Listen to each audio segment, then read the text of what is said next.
Tugas asinkronus 2 teori belajar dan praktik. Jurnal pertama. Identitas judul hubungan teori belajar dengan teknologi pendidikan. Penulis Valentino Radcliffe Mokalu Johannes Cornelius Penjaitan Noh Ibrahim Boiliu De Joyce Anne Kerantung tahun 2022. Selanjutnya ringkas artikel ini membahas teori belajar yang menjadi dasar penting dalam pendidikan, yaitu yang pertama, teori behaviorisme menekankan perilaku yang dapat diamati, stimulus, respons, serta penguatan positif dan negatif tokoh pentingnya antara lain Pavlov, Thorndike, Whetstone, dan Skinner. Yang kedua, teori kognitivisme menekankan proses mental berpikir, mengingat, dan memecahkan masalah. Jean Piaget membagi tahap perkembangan kognitif anak ke dalam 4 fase: sensoris motor, operasional, konkret, dan operasional formal. Ketiga, teori konstruktivitisme menekankan bahwa pengetahuan dibangun sendiri oleh siswa berdasarkan pengalaman, interaksi sosial, serta pengetahuan sebelumnya. Teori utama Piaget, Vygotsky, dan Dewey. Yang keempat itu teori humanisme menekankan proses belajar yang berpusat pada manusia, aktualisasi diri, kebebasan, kesadaran, serta nilai-nilai kemanusiaan. Bugental, Maslow, Rogers. Terakhir, artikel menegaskan hubungan antara teori belajar dan teknologi pendidikan, yaitu keduanya saling mendukung dalam menciptakan pembelajaran yang efektif, kreatif, mandiri, dan sesuai dengan kebutuhan peserta didik. Yang ketiga, analisis kritis metodologi. Artikel ini membentuk studi literatur, kajian pustaka, tidak ada data empiris, eksperimen, atau survei, tetapi mengandalkan rujukan teori dari berbagai ahli dan sumber buku atau jurnal. Selanjutnya, argumentasi. Argumentasi cukup runtut, dimulai dari teori belajar, behaviorisme, kognitivisme, konstruktivisme, humanisme, lalu masuk ke definisi teknologi pendidikan, dan akhirnya mengaitkan keduanya, namun masih deskriptif dan kurang analitis. Temuan artikel menekankan bahwa teori belajar tidak bisa dilepaskan dari teknologi pendidikan pembelajaran modern. Harus mengintegrasikan keduanya agar relevan dengan kebutuhan zaman, terutama di era digital dan pembelajaran daring. Yang keempat, kelebihan dan kelemahan artikel. Kelebihan yang pertama itu menyajikan ringkasan komprehensif tentang teori belajar utama dalam pendidikan. Yang kedua, menghubungkan teori belajar dengan teknologi pendidikan secara jelas. Yang ketiga, referensi cukup beragam, Hamid, Dasmita, Ekawati, Suprah, dan lain-lain, sehingga mendukung kredibilitas akademik. Kelemahan yang pertama, tidak ada data empiris atau penelitian lapangan sehingga hanya berupa teori dan uraian konseptual. Kedua, beberapa bagian masih bersifat repetitif dan lebih deskriptif daripada analitis. Tahun publikasi beberapa referensi cukup lama sehingga kurang menampilkan perspektif terbaru terkait teknologi digital dalam pendidikan. Yang terakhir, relevansi artikel.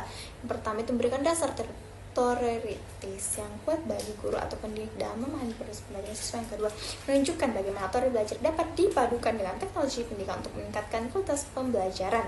Yang ketiga, mendorong guru agar tidak hanya menguasai teori tetapi juga mampu mengintegrasikan media dan teknologi dalam praktik. Kelima itu relevan dengan kondisi di saat ini dan mana pendidikan berbasis teknologi, misalnya Zoom, Google Meet, LMS, dan lain-lain sangat diperlukan pasca pandemi dan dalam menghadapi era digital. Artikel kedua, identitas, judul menelaah kembali teori belajar dan gaya belajar. Penulis Mihrab Afnanda tahun 2023. Kedua, ringkasan isi. Artikel ini membahas 3 teori utama, yaitu behaviorisme, kognitivisme, dan konstruktivisme. Behaviorisme menitik beratkan pada stimulus, respon, kognitisme fokus pada proses mental internal, sementara konstruktivisme melihat belajar sebagai proses membangun pengetahuan melalui pengalaman. Selain itu, artikel meninjau berbagai model gaya belajar seperti Compton, MBTI, Hone, dan Humorf, Edwistel, dan Felder Silverman. Pada artikel ini juga menyoroti kelemahan teori gaya belajar, terutama terkait kerakutan instrumen dan perdebatan validitasnya. Ketiga, analisis kritis, metodologi, argumentasi, temuan metodologi. Artikel ini menggunakan pendekatan tinjauan literatur dengan merangkum teori belajar klasik dan modern serta berbagai model gaya belajar. Tidak ada data empiris baru yang dikumpulkan sehingga sifatnya konseptual dan refleksi argumentasi. Penulis juga berhasil menguraikan yang runtut mengenai hubungan antar teori belajar dengan gaya belajar. Argumentasi cukup kuat karena menyatakan Memetakan pendapat para ahli, misalnya permanensi gaya belajar atau perbedaan pandangan, behaviorisme, kognitivisme, dan konstruktivisme. Temuan pentingnya adalah bahwa penerapan teori belajar bisa bermanfaat, tetapi tanpa bukti empiris yang kokoh, penggunaannya harus hati-hati. Yang 4, kelemahan dan kelebihan artikel. Kelebihan yang pertama itu uraian konferensi mengenai teori belajar dan model gaya belajar. Kedua, memberikan perbandingan yang jelas antara behaviorisme, kognitivisme, dan konstruktivisme.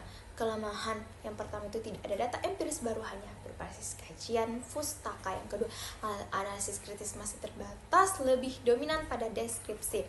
Ketiga, kurang menyinggung implikasi praktis yang spesifik dalam konteks pendidikan Indonesia.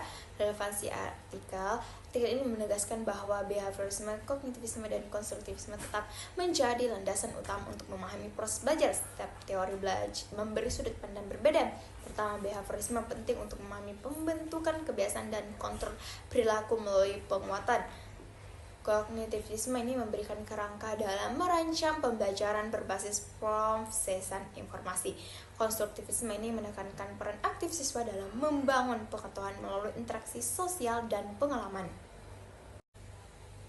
Selanjutnya artikel ketiga. Pertama, identitas. Judul teori belajar menurut aliran kognitif serta implikasinya dalam pembelajaran, penulis Jum Anidar tahun 2017. Kedua, ringkasan artikel ini membahas teori belajar kognitif dan implikasinya dalam pembelajaran. Teori kognitif menekankan bahwa belajar adalah proses mental internal yang menghasilkan perubahan pengetahuan, pemahaman, keterampilan, dan sikap. Beberapa teori kognitif yang dibahas: yang pertama, Jan Piaget, perkembangan kognitif anak melalui 4 tahap: sensori motor, operasional konkret, operasional formal, dan konsep penting seperti skema, asimilasi, akomodasi, organisasi, dan akuibrasi.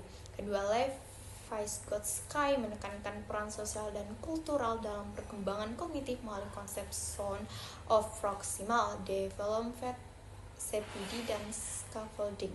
Ketiga, Kurt Lewin mengungkapkan teori medan life spikes, di mana belajar adalah akibat dari perubahan struktur kognitif yang dipengaruhi kekuatan psikologis dan motivasi. Keempat, Jerome Bruner menekankan pembelajaran melalui penemuan discovery learning dengan 3 tahap: informasi, transformasi, dan evaluasi. Yang ketiga, analisis kritis, metodologi.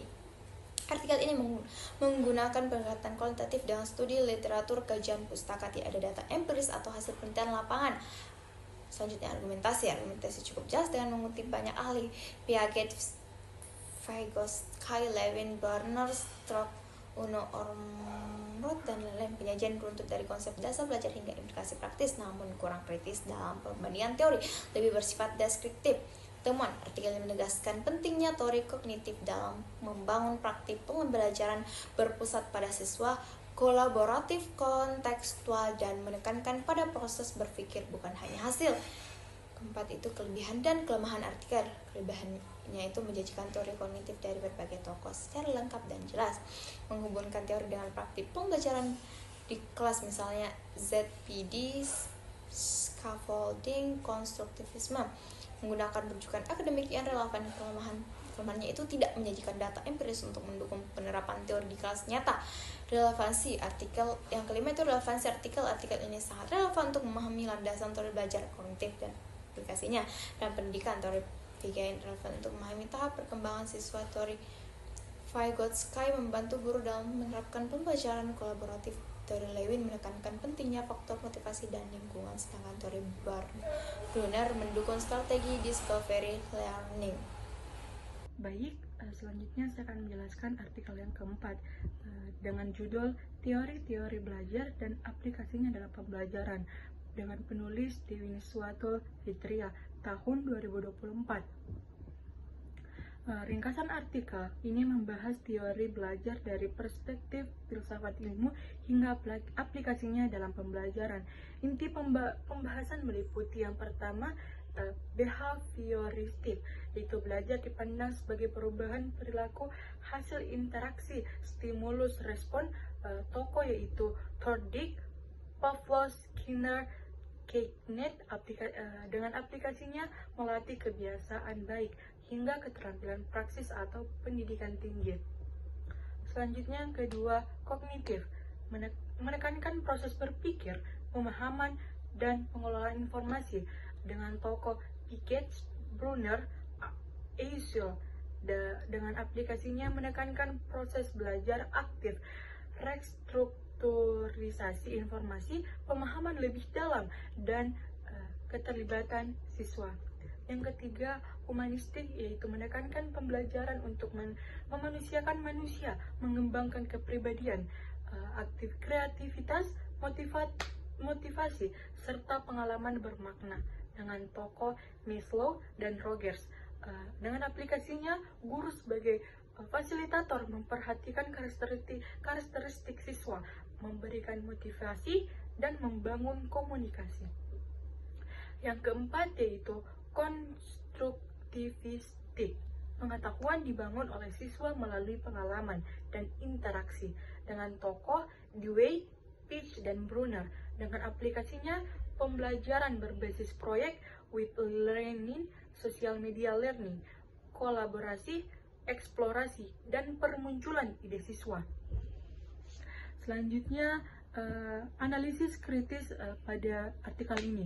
Dalam metodologi, artikel ini menggunakan metode studi kepustakaan dengan langkah pencarian, penyaringan, analisis, dan perbandingan literatur dari jurnal serta buku. Selanjutnya, analisis kritis dalam bentuk argumentasi. Argumentasi disajikan secara sistematis dari dasar teori belajar hingga aplikasinya dalam pembelajaran artikel. Artikel menekankan keterhubungan teori dengan praktik pendidikan, namun pendekatan masih lebih bersifat deskriptif daripada analitis. Yang ketiga, temuan.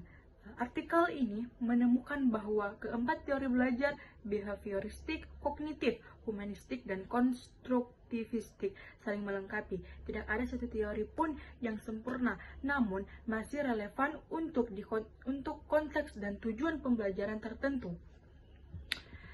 Adapun kelebihan dan kelemahan pada artikel ini.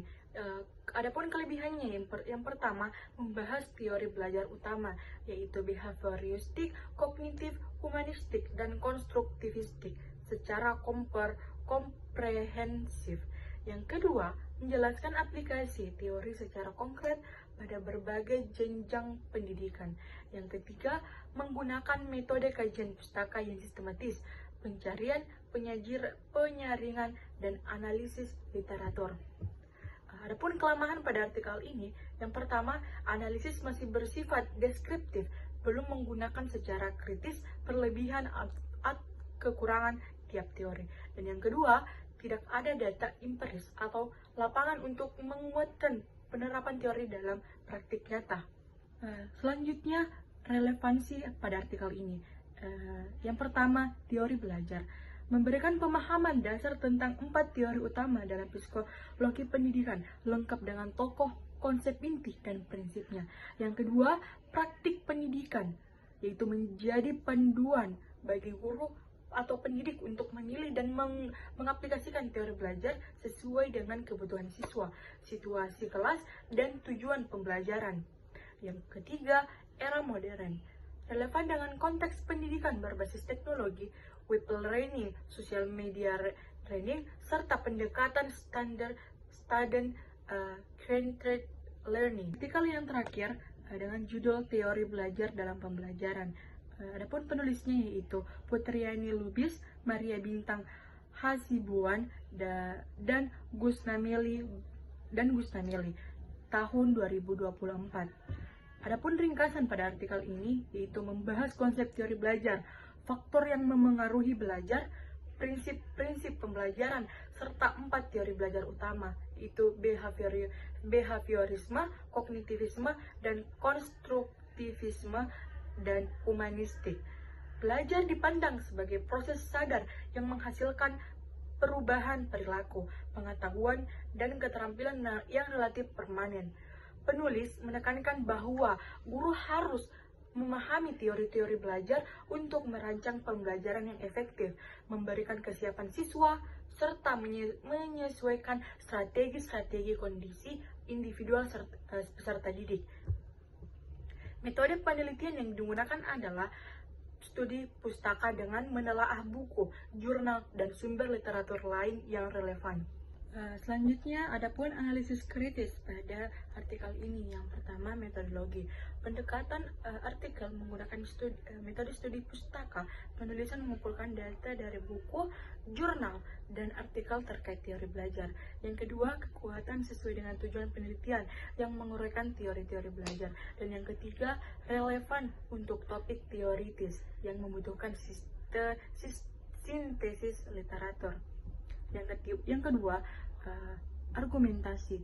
Isi utama pada artikel ini yaitu menegaskan bahwa teori belajar sangat penting untuk mendukung proses pembelajaran, dan setiap teori behavioristik, kognitif, dan konstruktivistik dan humanistik memiliki peran masing-masing. Yang kedua, kekuatan argumentasi sebagai penjelas tiap teori cukup jelas, lengkap dengan tokoh dan fokus utama. Dan yang ketiga, ada hubungan langsung antara teori dan praktik pembelajaran, contohnya aplikasi di kelas. Selanjutnya, kritis temuan.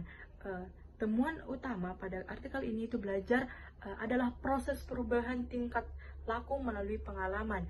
Yang kedua, faktor internal, eksternal, dan pendekatan belajar mengaruhi hasil belajar. Yang ketiga, prinsip belajar yang menekankan motivasi, pengalaman langsung, serta umpan baik. Dan yang empat teori belajar utama yaitu behavioristik, kognitif, konstruktivistik, dan humanistik bisa diaplikasikan sesuai dengan kebutuhan belajar. Adapun kelebihan dan kelemahan pada artikel ini, yang pertama, kelebihannya penyajian materi runtut dari konsep dasar hingga teori inti. Yang kedua, memasukkan pembahasan faktor dan prinsip belajar sehingga lebih lengkap. Dan yang ketiga, bahasa digunakan sederhana sehingga mudah dipahami pembaca dari berbagai kalangan. Selanjutnya, adapun kelemahannya, tidak ada data empiris atau penelitian lapangan yang mendukung. Yang kedua, kriteria pemilihan literatur kurang jelas, dan pembahasan teori masih bersifat umum, belum menunjukkan perbedaan detail antara teori. Selanjutnya, relevansi pada artikel ini, yaitu artikel ini relevan untuk mahasiswa dan guru karena memberikan dasar teori yang jelas dalam memahami proses belajar. Isi artikel dapat menjadi acuan awal untuk merancang strategi pembelajaran yang memperhatikan kesiapan, motivasi, dan perbedaan individu siswa.